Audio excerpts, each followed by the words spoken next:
علیکم، میں آپ کا ہوسٹ اور میزبان حمزہ ہاشمی، رحمۃ للعالمین و خاتم النبیین صلی اللہ علیہ وآلہ وسلم یوتھ کلب تعمیر نو ٹرسٹ بلوچستان اور اقبال اکیڈمی کی جانب سے ایک مرتبہ پھر آپ کی خدمت میں حاضر ہوں۔ ناظرین، آج ہمارے ساتھ جو شخصیت موجود ہیں، آپ اقبال شناس ہیں، فکر اقبال اور فلسفہ اقبال پر آپ کی گہری نظر ہے۔ جی ہاں، میں بات کر رہا ہوں رحمۃ للعالمین و خاتم النبیین صلی اللہ علیہ وآلہ وسلم اتھارٹی کے ڈائریکٹر سہیل بن عزیز کی۔ السلام علیکم سر۔ وعلیکم السلام۔ کیسے مزاج ہیں سر آپ کے؟ الحمدللہ، اللہ کا sir let me brief you that this is going to be a very short and brief question answer session regarding this International Iqbal Conference. My pleasure. With your permission, shall we proceed towards it, sir? Please. سر میں آپ ایک مفکر ہیں، میں آپ سے سر پہلا سوال یہ کرنا چاہوں گا کہ آپ کوئٹہ تشریف لائے آل اوور فرام تو پاکستان، تو سر آپ I know that you have been into innumerable international conferences and you have gained a lot of experience.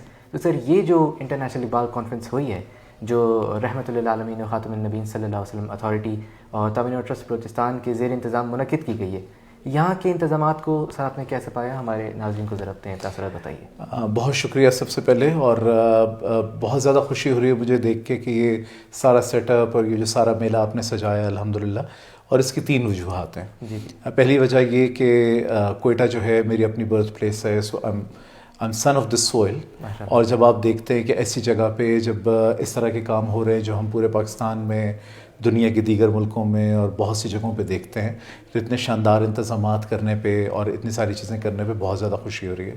اور خوشی کا جو دوسرا پہلو ہے وہ یہ ہے کہ جس ادارے میں آپ بیٹھے ہوئے ہیں جس کا نام تعمیر نو کالج ہے، یہ میرا بھی کالج ہے۔ تو میں نرسری میں اسکول میں داخل ہوا اور 2nd ایئر تک اس ادارے میں پڑھا۔ تو دوسری بہت خوشی کی وجہ یہ کہ جو بیج فضل حق میر صاحب نے اس زمانے میں لگایا تھا، جو پرنسپل تھے، جو بانی تھے، وہ جس انداز میں آج بڑھتے بڑھتے ایک تناور درخت کی صورت اختیار کر گیا ہے اور اس کے پھل آپ جیسے نوجوانوں کی صورت میں مجھے نظر آ رہے ہیں، تو یہ ایک بہت خوشی کا مقام ہے۔ اور تیسری خوشی اس بات کی ہے، اس میں ترتیب آپ کوئی بھی اس کو کر لیجئے گا، لیکن تیسری خوشی یہ ہے کہ میں سرو کر رہا ہوں رحمۃ للعالمین و خاتم النبیین اتھارٹی میں، جو کہ قومی ادارہ ہے، اور اس کے تحت ہم نے جو یوتھ کلبز بنائے ہیں رحمۃ للعالمین یوتھ کلبز کے نام سے۔ سو بلوچستان میں پہلے یوتھ کلب جو ہیں وہ حافظ ساحر صاحب کی جب وہاں تشریف لائے، ہم نے وہاں پہ معاہدہ سائن کیا اور یہ کلب قائم ہوئے، پھر آپ کی یہاں پہ حلف برداری کی تقریب ہوئی۔ تو اتنا بڑا پروگرام آپ کرا رہے ہیں تو میرا سینہ سب سے زیادہ چوڑا ہے یہاں، ان تینوں وجہ سے۔ اور مجھے نہیں لگتا کہ کوئی بھی یہاں اس ہال میں آج جتنے لوگ آئے ہوئے ہیں، سینکڑوں لوگ موجود ہیں، کسی کے پاس بھی فخر کرنے کی یہ 3 وجہیں ہوں۔ تو یہ تینوں وجوہات ہیں۔ اب آپ کا جو سوال کہ کیسا لگ رہا ہے، اس کا بہت بہتر ایک بالکل نیوٹرل حیثیت سے اگر میں کہوں کہ میں اگر تعمیر نو سے بھی تعلق نہیں رکھتا، کوئٹہ میرا شہر بھی نہیں ہے، اور رحمۃ اللہ عالمین اتھارٹی سے بھی میرا تعلق نہیں ہے، اور میں بالکل باہر سے آ رہا ہوں، تو میں آپ کو ان کے کلمات بتا سکتا ہوں جن کے ساتھ میں کل سے ہوں، جن کے ساتھ ٹریول کیا ہے، جو یہاں پہ مختلف ملکوں سے آئے ہوئے ہیں، and they are mesmerised and they are very happy and they say کہ the way they have seen arrangements ہے، the organisation, the people, the way they are welcoming, اور کوئٹہ کے لوگ، اور جیسا کہ ہمیشہ سے ہم سنتے ہیں مہمان نوازی، اور وہ چیز جب وہ دیکھ رہے ہیں تو یقین بہت خوشی کی بات ہے۔ سب مبارکباد کہ آپ لوگ مستحق ہیں اس کے لیے۔ تھینک یو ویری مچ سر۔ ناظرین، اب ہم بڑھیں گے اپنے دوسرے سوال کی جانب، اور سہیل صاحب مجھے ذرا یہ بتائیے کہ اقبال فرماتے ہیں کہ سبب کچھ اور ہے تو جس کو خود سمجھتا ہے، زوال بندہ مومن کا بے زری سے نہیں۔ اقبال اپنے شعر میں باقاعدہ فرما رہے ہیں کہ مسلمان جو اصل میں زوال پذیر ہیں وہ اسی وجہ سے ہیں کہ ان کی تگدو، ان کی محنت، ان کی ہر چیز شروع سے آخر تک وہ پیسے کی وجہ سے، ان کے جتنا بھی وہ محنت کرتے ہیں وہ دنیاوی مال کے محض حصول کے لیے۔ تو سر اس کے اوپر آپ کے کیا تاثرات ہیں؟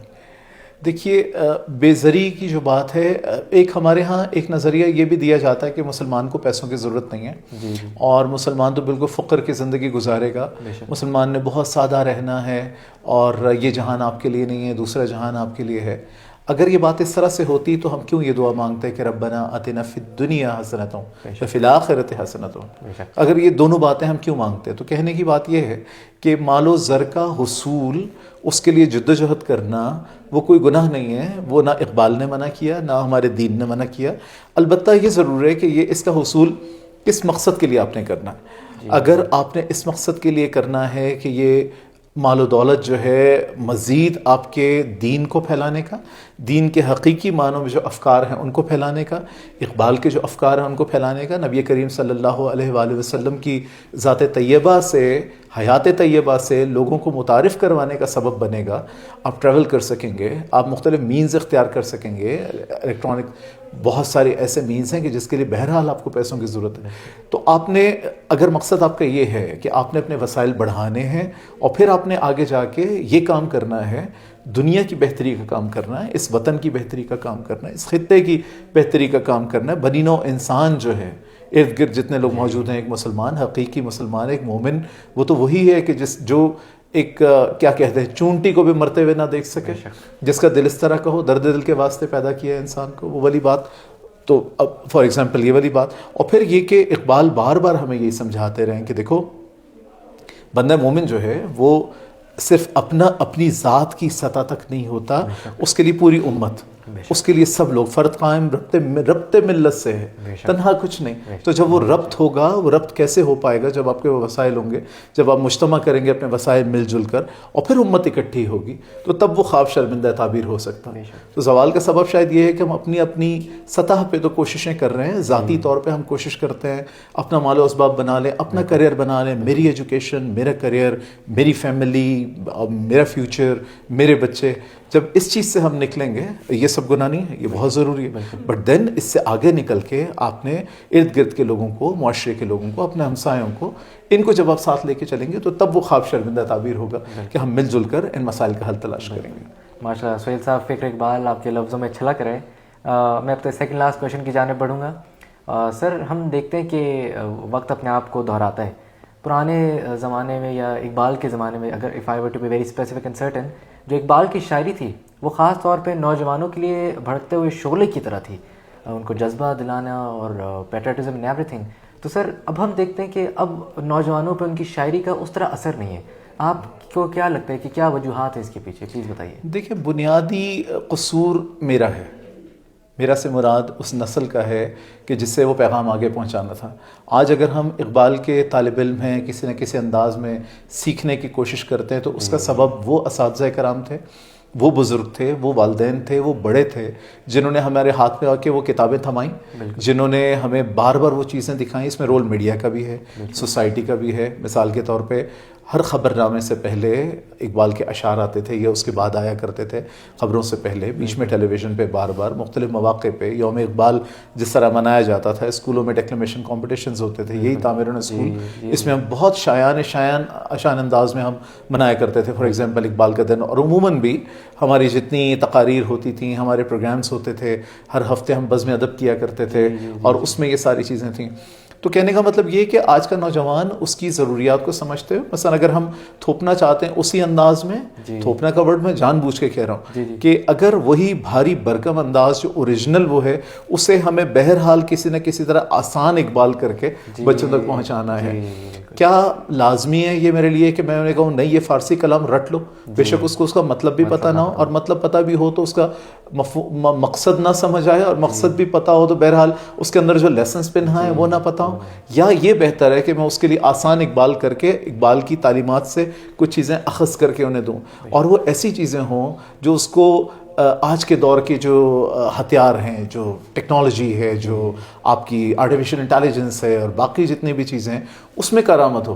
ابھی آپ ڈیجیٹل اقبال کا بھی ہم ویڈیو دیکھ رہے تھے, ابھی یہیں پہ دکھائی گئی. سو دیٹ شوز کہ کس انداز میں آپ کی جو آپ کے ملینیلز کے بعد آپ کی جین زی, اور پھر خاص طور پہ جین الفا کا اٹینشن سپین اتنا کم ہو گیا ہے. تو کیا ضروری ہے میں گھنٹے کے لیکچر دوں ان کو, یا یہ کہ میں ان کو 50 سیکنڈ کا ایک بالکل بائٹ سائز ایک لیکچر دے کے, ایک بات بتا کے, ایک میسج دے کے, اور میسج بھی میں نہ دوں, میسج کوئی بچہ دے, آپ نوجوان دیں.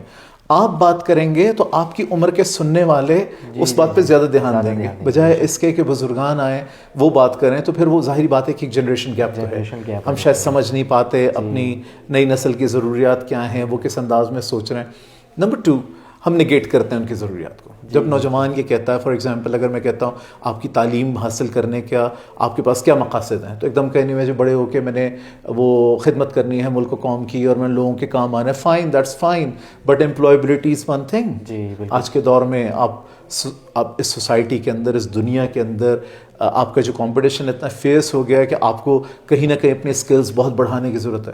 تو وہ اسکلز بڑھانے کے لیے پھر لوگوں کو یہ سمجھانے کی ضرورت ہے کہ اب آپ نے ان کو ایک طرف کا نہیں بنانا ہے. It has to be a collective thing. اور پھر ہولسٹک ایجوکیشن, اور ہولسٹک ایجوکیشن کے اندر جہاں میتھ, فزکس اور باقی کمپیوٹر سائنسز اور یہ چیزیں ضروری ہیں, تو اس کے ساتھ ساتھ یہ بھی ضروری ہے کہ یہ جو پیغامات ہیں لیکن ایسے انداز میں دیے جائیں. میں اس بات کا حامی ہوں, کم از کم کوئی اس کو لائک کرے یا نہ کرے, لیکن میں اس انداز کا حامی ہوں کہ نئی نسل کو اگر اپنے پیغامات دینے ان کی زبان میں دیں, ان کے انداز میں دیں. ایک بہت مشہور مقولہ ہے کہ don't raise your children the way you were raised by your parents because you were born for another time. تو آپ تو اگر اسی انداز میں کہوں گا نا میرے ابا نے یہی کیا تھا میرے ساتھ, میں بھی یہی کروں گا, تو بات نہیں چلے گی, بالکل چینج ہوگا سر. That was a very beautiful reply, and I must add that I am having a chance to learn a bulk of things from Mr. Sohail. سر میں اپنے آخری سوال کی جانب بڑھوں گا, حالانکہ میرا دل تو نہیں چاہ رہا یہ پوڈ کاسٹ ختم کرنے کو, آپ کی اتنی زبردست باتیں, مگر وقت کی شارٹیج ہے. سر آپ وادی کوئٹہ آئے, تو can you please tell the viewers کہ آپ کو وادی کوئٹہ کے لوگ کیسے لگے, and specifically how did you like the Quetta that is enrich with such cultural values. دیکھیں کوئٹہ جیسے میں نے پہلے بتایا میرا اپنا وطن ہے. اپنے میرے والد, ان کے والد, ان کے والد, ان کے والد سب یہیں رہتے آئے ہیں, ہم یہیں پہ رہتے رہے ہیں. ابھی میں کچھ عرصے سے میں اسلام آباد میں سیٹلڈ ہوں, اور وہ بھی ایک یہ کاز ہے, ایک کام ہے. رحمۃ اللہ علیہ اتھارٹی میں ہم کام کر رہے ہیں. اینی ہاؤ جاب کی آپ کی ریکوائرمنٹس ہوتی ہیں, لیکن کوئٹہ کے بارے میں ہمیشہ لوگوں سے یہ کہتا رہا ہوں کہ آپ کو اتنا ڈائیورس سٹی پوری دنیا میں شاید نہ ملے کہ جہاں کی سڑکوں کے نام بھی 4-5 مذاہب کے لوگوں کے نام پہ. بالکل, کہ آپ یہاں سے روانہ ہو جائیے اور اب دیکھیے لیاقت بازار ہے, اس سے نکل کے آئیے تو پرنس روڈ, اور پھر موتی رام روڈ, اور پھر آپ کا گردت سنگھ روڈ, اور اس کے ساتھ پھر قیقباد روڈ, یہ اور پھر آرچر روڈ, یہ 5 مذاہب کے لوگ ہیں. بالکل, یہ اتنا خوبصورت وہ گلدستہ یہاں کا, اور جس انداز میں لوگ رہتے تھے, پھر خواہ وہ شیعہ ہوں, خواہ وہ سنی ہوں, خواہ وہ ہندو ہوں, خواہ وہ کسی برادری سے. یہ مسجد روڈ ہے آپ کی, مسجد روڈ پہ وہ جو اپوا اسکول پہلے ہوتا تھا وہ گردوارہ ہے, ادھر آئیے تو وہاں پہ جین مندر ہے, اور اس سے آگے جائیے تو مسجد ہے. سو فار ایگزامپل اتنی بہت ساری چیزیں آپ کو ایسے بہت تھوڑی سی جگہ کے اندر ایسے نظر آتی ہیں. تو لوگوں کی محبت, لوگوں کا خلوص, اور یہاں کا روش, اور یہاں کے کھانے, اور یہاں کے پھل, اور یہاں کی باقی ساری چیزیں, I don't see any comparison any where.